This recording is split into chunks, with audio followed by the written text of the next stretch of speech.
सायकलिंगमुळे आरोग्य आणि शिक्षणाला नवी दिशा. शहरी भागातील वाढती वाहतूक कोंडी, व्यस्त जीवनशैली आणि व्यायामाकडे होणारे दुर्लक्ष यावर सायकलिंग हा प्रभावी पर्याय ठरू शकतो. विशेषतः दुर्गम आदिवासी भागातील विद्यार्थी, महिला आणि ज्येष्ठ नागरिकांसाठी सायकल हे अत्यंत उपयुक्त साधन असल्याचे मत ठाणे शहराचे सहपोलीस आयुक्त डॉक्टर ज्ञानेश्वर चव्हाण यांनी व्यक्त केले.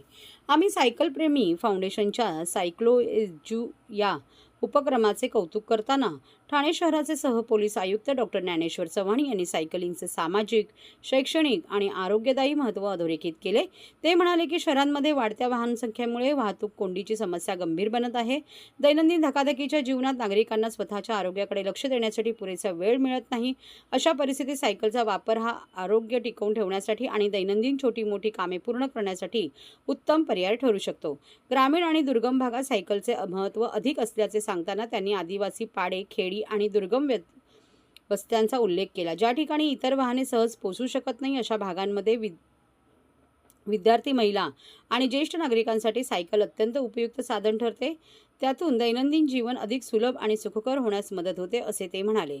आम्ही सायकल प्रेमी फाउंडेशनतर्फे राबवण्यात येणारा सायक्लो एज्यू हा उपक्रम अत्यंत स्तुत्य असल्याचे सांगत त्यांनी या उपक्रमामुळे शालेय विद्यार्थ्यांना मोठा फायदा होईल असा विश्वास व्यक्त केला.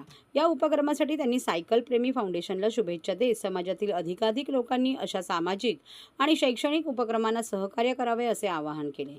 दुर्गम आदिवासी भागातील विद्यार्थ्यांना शिक्षणाच्या मुख्य प्रवाहात आणण्यासाठी कार्यरत असलेल्या आम्ही सायकल प्रेमी फाउंडेशनतर्फे प्रोजेक्ट सायक्लो एज्यू या चौथ्या पर्वाच्या पोस्टरचे अनावरण डॉक्टर चव्हाण यांच्या हस्ते करण्यात आले.